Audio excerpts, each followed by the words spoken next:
Apakah kalian merasa jika suhu semakin panas setiap hari? Apakah kalian merasa cuaca semakin tidak menentu? Kesulitan untuk membedakan kapan musim hujan dan kapan musim kemarau? Apakah kalian yang tinggal di pesisir sudah merasakan jika air laut semakin dekat? Iya, itulah perubahan iklim. Namun, sayangnya masih banyak orang yang tidak peduli mengenai hal itu. Pada episode kali ini, kita akan membahas tentang krisis iklim.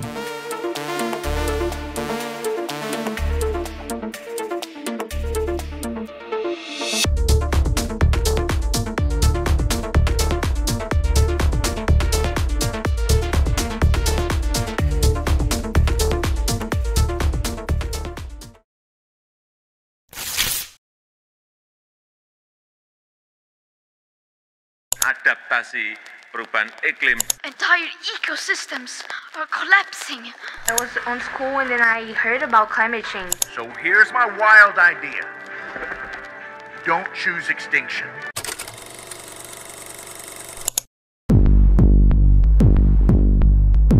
Sebelumnya, kita akan mencari tahu terlebih dahulu apa itu perubahan iklim, pemanasan global, dan penyebab krisis iklim. Perubahan iklim mengacu pada perubahan jangka panjang tentang suhu dan pola cuaca. Pergeseran ini sebenarnya adalah hal alami. Namun, semenjak era revolusi industri sekitar abad ke-18, manusia mempercepat proses perubahan iklim ini. Hal ini terjadi akibat penggunaan bahan bakar fosil yang sudah mulai masif semenjak era itu hingga sekarang. Bahan bakar ini melepaskan emisi karbon ke atmosfer dengan jumlah sangat banyak, yang tidak sanggup lagi diserap oleh tumbuhan, sehingga membuat karbon menjadi menumpuk. Dan alhasil, membuat panas menjadi terperangkap. Konsep ini pertama kali dikemukakan oleh seorang ilmuwan bernama Joseph Fourier pada tahun 1824 dengan istilah efek rumah kaca.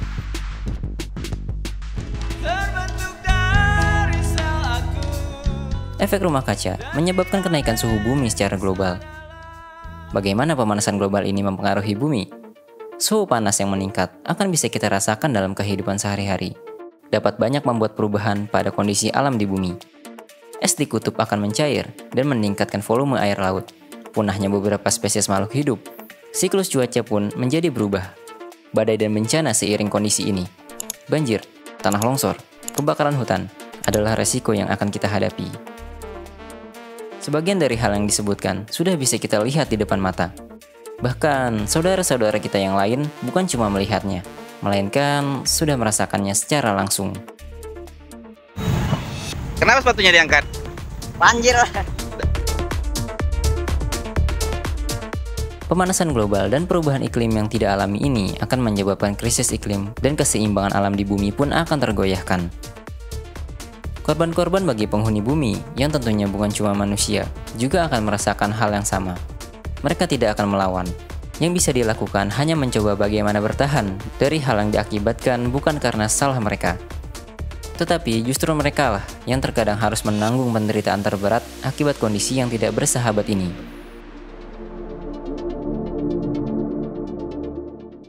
Lalu untuk apa kita peduli krisis iklim? Buat apa kita mikirin tentang kerusakan alam? Buat apa kita mikirin es di kutub mencair? Nggak usah capek-capek lah mikirin yang kayak gitu. Apa pentingnya sih? Oke, kita akan masuk ke bagian kenapa harus peduli.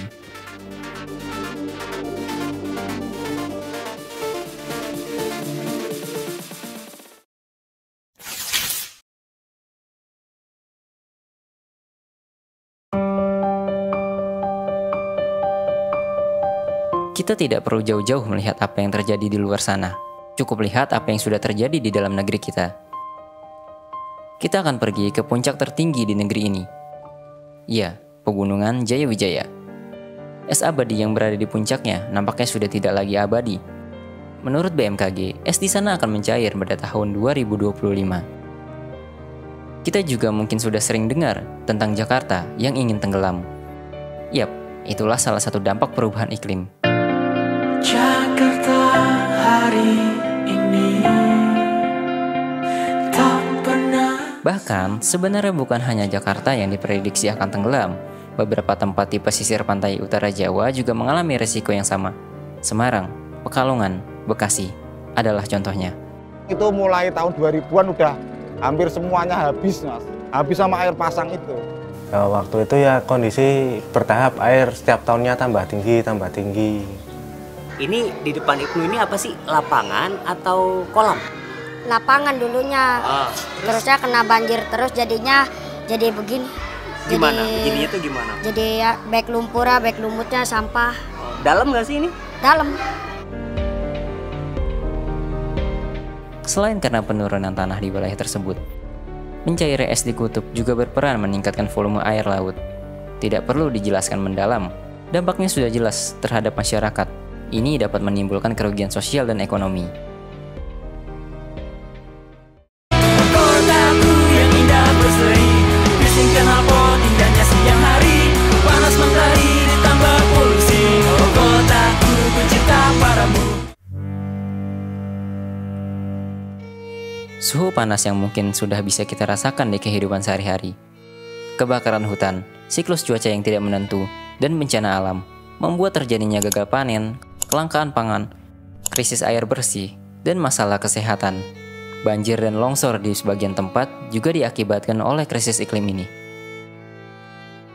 Mungkin sebagian dari kita sudah bisa merasakan kondisi yang tadi disebutkan itu. Bagaimana? Sudah tahu kan kenapa kita harus peduli? Meskipun dampak sudah bisa kita rasakan, tetapi masih banyak yang tidak tahu dan tidak peduli. Bahkan sebagian malah tidak percaya tentang krisis iklim. Survei yang dilakukan YouGov menunjukkan bahwa 18% orang Indonesia tidak percaya bahwa krisis iklim disebabkan oleh aktivitas manusia. Sementara 6% lagi percaya bahwa iklim tidak akan berubah. Dari 23 negara yang disurvei, Indonesia berada di peringkat pertama paling tidak percaya perubahan iklim. Bagaimana membuat masyarakat menjadi lebih peduli dengan krisis iklim ini?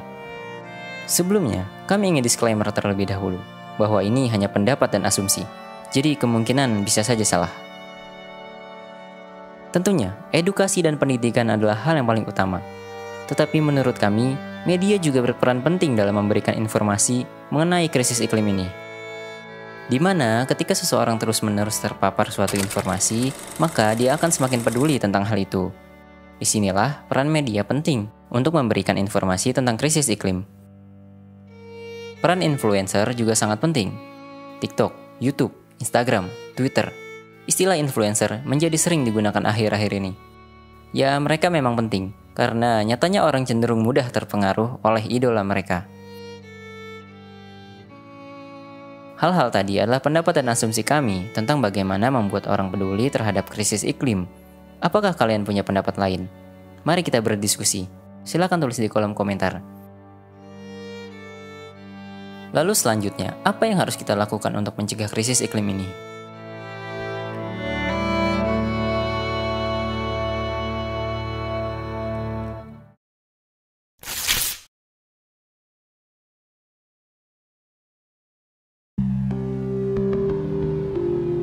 Nyatanya, kita memang tidak sepenuhnya dapat menghindari penggunaan dari aspek yang menyebabkan perubahan iklim. Kendaraan yang kita gunakan, makanan yang ada di piring kita, hingga kertas yang kita gunakan untuk belajar. Kita tidak bisa sepenuhnya menghindari hal-hal itu. Namun, kita bisa meminimalisir penggunaannya. Kita juga bisa menghitung sudah berapa banyak karbon yang sudah kita lepaskan selama 1 hari ini. Dengan begitu, kita bisa menghilangkan hal-hal yang tidak terlalu penting. Misalnya, kalau masih bisa jalan kaki, ya coba dulu jalan kaki. Kalau masih bisa naik sepeda, ya coba dulu naik sepeda. Jangan langsung memilih naik kendaraan bermotor. Kita juga bisa melakukannya dengan menghemat listrik, karena nyatanya masih banyak pembangkit listrik yang menggunakan bahan bakar fosil. Namun, peran individu atau masyarakat saja tidak cukup untuk menyelesaikan masalah krisis iklim ini. Pemerintah juga memiliki peran yang cukup besar, karena merekalah yang dapat membuat kebijakan.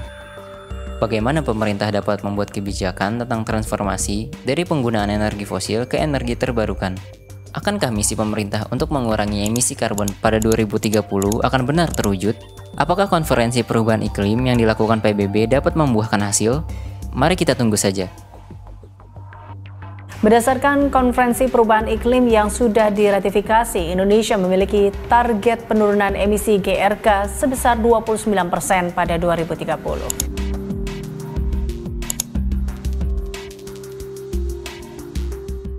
Selain karena unsur sosial dan politik, Seperti tadi yang kita bahas di awal, perubahan iklim dipercepat semenjak revolusi industri.